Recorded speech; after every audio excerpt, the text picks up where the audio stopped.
Hello, everybody. This is Angel Ribo, the CEO Confident, and we are here today with Neville Joffe. Hi, Neville. How are you? Hello, Angel. Wonderful. Thank you.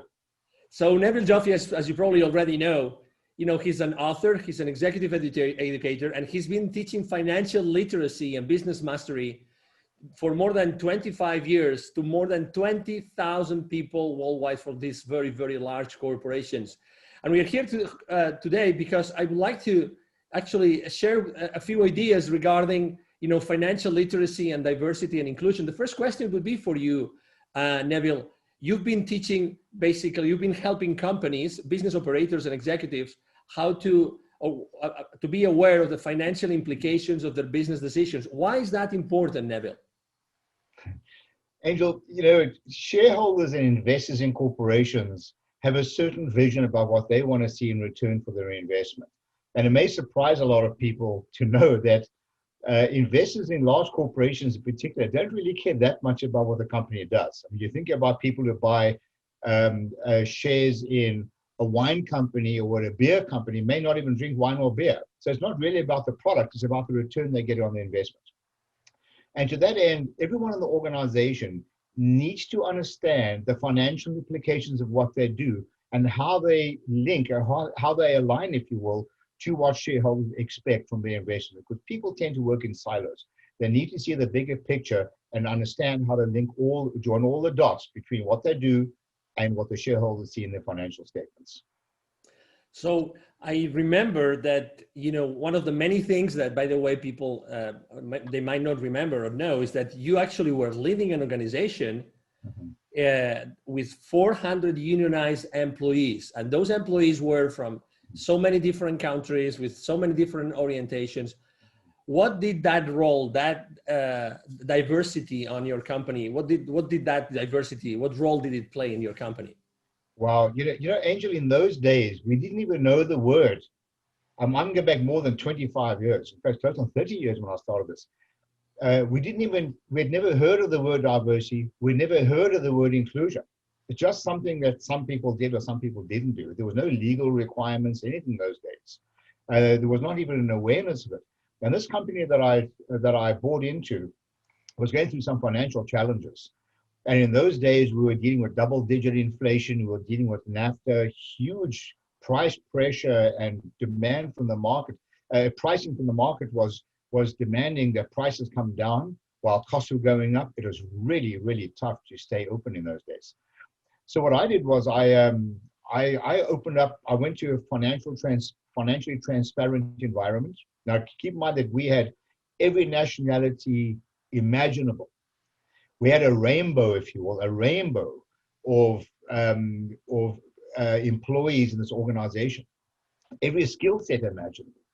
So what I did was I went to a financially transparent organization and I did a deal with our union. We were a union shop, whereby I said to the union, look, I have a belief that nobody washes a rented car. There's no sense of ownership.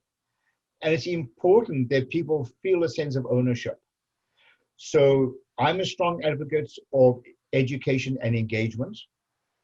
I educated these people to understand the financial implications of what they did, use very simple methodologies like tearing up $20 bills when people messed up and people used to freak out. I said, why are you freaking out? You do this every day. I got their attention. But I started using some very unorthodox methods of teaching business literacy, gave them, people work better when there's something in it for them, right? And I started involving them in decision-making because all their skin in the game. But the whole notion of inclusion, in my view, shouldn't be inclusion for the sake of inclusion. This should be the sake of inclusion with a bigger purpose. My interpretation of inclusion is getting people to help you make financially smart decisions. To me, that is what inclusion is about. It's about job security. They need to be included because it provides job security for them. It helps them make more money to improve their own economic lives. So everybody, in my view, when you talk about diversity and inclusion, it means inclusion with decision-making. It means inclusion in helping people grow from within. And when I talk about diversity, I'm talking about diversity using people's skill set. We had what I call an inventory of skills. We had a database. In those days, we used to use Lotus 123. And I had developed a database of what people's skills were. We had people coming out of Europe who were nurses working as operators. We had people who were engineers working as store operators. And we tapped into these resources. It was magnificent. We found acres of diamonds of knowledge that we used to grow this company. And within a few years after starting this initiative, this company has zero debt, became a world-class producer. There is something else I'd like to add, if I may. Absolutely. While it's in mind. The companies I've worked with over the last 25 years, a lot of multinational companies, I can tell you that those companies that I've worked with that practice diversity and inclusion to the level that I'm talking about, not just because it's a legal thing or it's something which they have to do, it's something that they want to do, are significantly more profitable with lower staff turnover than those companies that don't practice this. It's blatantly obvious with those companies that I've worked with. I was going through actually the list. Neville was kind enough to share with me the list of his former clients. And besides lots of testimonials and recommendation letters, I saw the names. Would you mind sharing the names of a few companies that you have been working with throughout time? Well, these are the companies who practice this type of thing. This is a matter of culture. People like Toyota, Hallmark Cards, Campbell's Soup. I mean, these are the likes of the kinds of companies, just wonderful companies. McDonald's, these are people who practice this as a matter of culture and policy, not necessarily because of legality. And their names, the success of these companies speak for themselves. What did you do?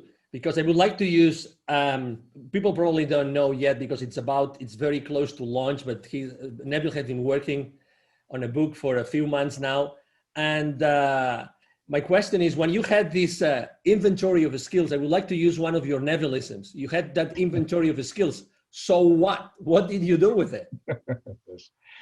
Well, over the years, a lot of people who have been through my program said, Neville, you got to write a book about all these Nevillisms. And I have some statements that I use, which I love to use during my education program. For example, don't examine numbers in isolation. Revenues are vanity, profits are sanity, cash flow is reality. And to your point, like, so what? Cause and effect.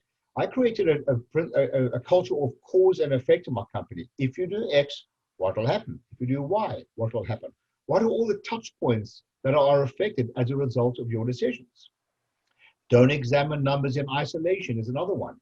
People will tend to keep looking at revenue going up and all high-fiving. Well, don't get so excited. What about profitability? What about sustainability? Don't do the wrong things more efficiently. We have to keep re-examining what we do. What worked for you several years ago may not work for you today.